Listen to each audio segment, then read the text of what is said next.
안녕하세요, 여러분. 오늘은 4월 23일 미국 증시에 대한 시황을 분석해 보겠습니다. 최근 호르무즈 해협의 대치로 인해 중동에서의 지정학적 긴장이 고조되면서 WTI 유가가 배럴당 97달러를 넘어섰습니다. 이는 인플레이션 재점화에 대한 우려를 불러일으키며 시장 전반에 압박을 가하고 있습니다. 또한 테슬라와 IBM, 서비스나우 등 주요 기술주들의 실적 발표 이후 실망감이 커지면서 이들 주식이 하락세를 보였습니다. 특히 금리에 민감한 소프트웨어 기업들은 더욱 큰 낙폭을 보여주었습니다. 마이크로소프트는 1,100억 달러 규모의 AI 인프라 투자 부담 속에 창사 이래 최초로 자발적 퇴직 프로그램을 가동한다는 소식에 주가가 2.73% 하락하는 모습을 보였습니다. 반면 미 국채 10년물 금리는 4.32%로 상승하며 수익률 곡선이 스티프닝을 나타내는 등 장단기 금리 차가 확대되었습니다. 한편 인텔은 테슬라의 AI 칩 프로젝트를 위한 새로운 고객을 확보하며 시간 외 거래에서 급등세를 보였으나 엔비디아 등 기존 주도주들은 차익 실현 매물로 인해 하락했습니다. 이러한 상황 속에서 투자자들의 위험 회피 심리가 확산되며 브이스 개수수가 19.31로 상승했고 3대 주요 지수 모두 하락으로 마감했습니다. 이제 장중 시장 흐름을 살펴보겠습니다. 개장 시점에서 아시아 증시가 하락하고 호르무즈 해협의 대치로 인해 유가가 100달러를 돌파했으며 테슬라, IBM, 서비스나우 등 기술주들이 실적 발표 이후 하락세를 보였습니다.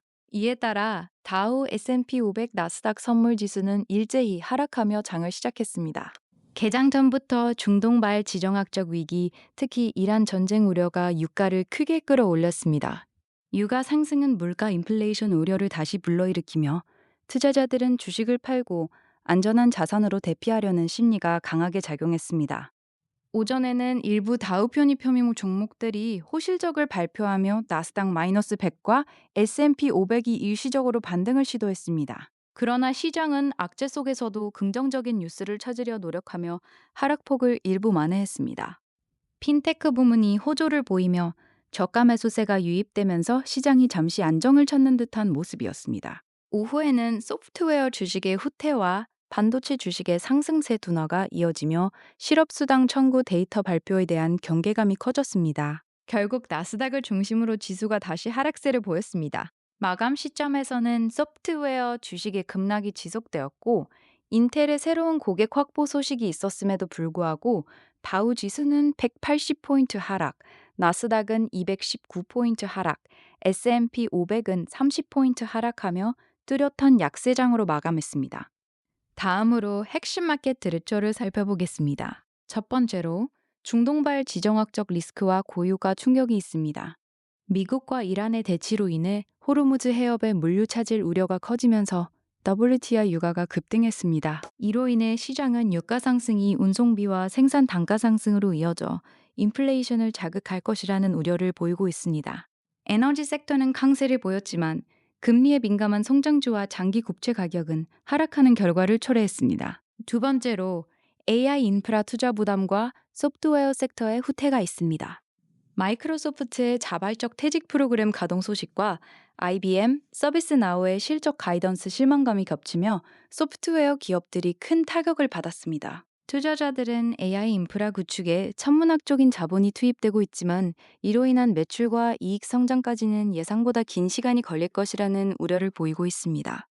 이로 인해 나스닥 중심의 기술주에 강한 매도세가 유입되었습니다. 마지막으로 파운드리 지형 변화와 개별 기업의 호재가 있습니다. 인텔이 테슬라의 AI 칩 프로젝트를 위한 14A 공정의 핵심 고객을 확보했다는 소식이 전해졌습니다.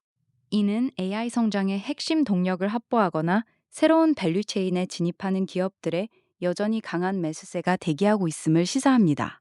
시장 체력 점검을 진행해 보겠습니다. 상승과 하락 비율을 보면 유가 급등의 수혜를 입은 에너지 및 일부 방산주를 제외하고는 대부분의 섹터에서 하락 종목이 압도적으로 많았습니다. 신저가 종목이 증가하는 추세도 보였고 금리 상승의 영향으로 중소형 소프트웨어와 임의소비재 섹터에서 신저가가 많이 발생했습니다. 그동안 시장을 이끌던 대형 성장주가 실적 경계감으로 주춤한 반면 현금 흐름이 양호한 가치주와 방어주가 상대적으로 아웃퍼폼을 기록했습니다. 결론적으로 현재 시장은 펀더멘털의 훼손보다는 매크로 불확실성과 밸류에이션 부담에 따른 조정 국면을 겪고 있는 것으로 보이며 단기적으로는 변동성 확대에 대비한 방어적 포트폴리오 재편이 요구됩니다. 이제 섹터 및 종목 분석을 해보겠습니다. 먼저 에너지와 일부 반도체 섹터는 호르무즈 해협 봉쇄 우려로 인한 유가 급등 덕분에 강한 상승세를 보였습니다. 인텔의 14A 공정 수주 소식과 AMD로의 순환매 유입 등이 지수 하락을 방어하는 데 기여했습니다. 반면 소프트웨어와 임의 소비재 섹터는 IBM과 세르비스나우의 실적 발표 이후 AI 수익화 지연에 대한 우려가 확산되며 부진한 흐름을 보였습니다. 고유가로 인한 소비 심리 위축 우려로 임의 소비재 섹터 역시 큰 타격을 입었습니다. 이러한 섹터 분석을 통해 현재 시장의 흐름을 더욱 명확히 이해할 수 있었습니다. 다음은 한국 투자자 관심 종목을 분석해 보겠습니다.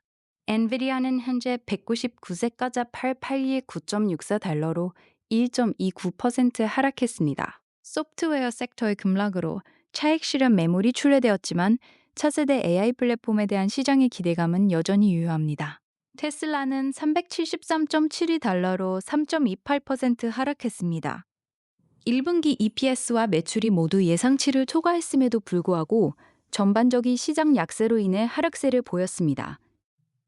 애플은 273.43달러로 0.23% 상승했으며 4월 30일 실적 발표를 앞두고 방어주로서의 매력이 부각되었습니다. 마이크로소프트는 415.75달러로 2.73% 하락했습니다. 자발적 퇴직 프로그램의 가동 소식이 악재로 작용했습니다.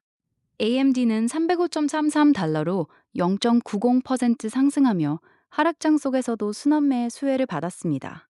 아마존은 255.08달러로 0.15% 상승하며 실적 발표를 앞두고 목표 주가가 상향 조정되었습니다. 마지막으로 메타는 659.15달러로 2.02% 하락하였고 일반적인 매크로 불안에 따른 차익 실현 매물에 영향을 받았습니다. 이처럼 각 종목별로 다양한 뉴스와 반응이 있었음을 알 수 있습니다. 투자자 체크리스트로 넘어가겠습니다. 향후 주요 이벤트로는 내일 발표될 신규 실업수당 청구 건수와 이번 주 후반에 개인 소비 지출 물가지수가 있습니다. 이러한 지표는 연준의 금리 경로를 가늠하는 데 중요한 역할을 할 것입니다. 다음 주에는 마이크로소프트, 알파벳, 아마존, 애플 등 주요 기업들의 실적 발표가 예정되어 있어 시장의 방향성을 결정지을 수 있습니다. 또한 유가 급등으로 인해 인플레이션 우려에 대해 연준 위원들이 어떤 내파적 스탠스를 보일지 주목해야 합니다. 중동발 지정학적 리스크가 해소되기 전까지는 유가 변동성에 대비하여 에너지 및 방어주 비중을 유지하는 것이 유리합니다. 빅테크 기업들의 실적 발표 전후로 변동성이 극심해질 수 있으므로 선별적으로 접근하는 전략을 권고합니다. 마지막으로 현재 시장 국면을 정리해 보겠습니다. 현재 시장은 위험 회피 분위기가 확산되고 있습니다. 빅스 지수가 19.32 열로 상승하며 투자자들의 경계감이 뚜렷하게 높아졌습니다. WTI 유가가 97달러를 돌파하고 미 국채 10년물 금리가 상승하는 등 매크로 환경의 악화가 위험자산 선호 심리를 억누르고 있습니다. 마이크로소프트와 테슬라 등 주요 빅테크 기업들이 실적 경계감으로 인해 큰 폭의 조정을 받으며 지수 하방 압력을 가중시키고 있습니다.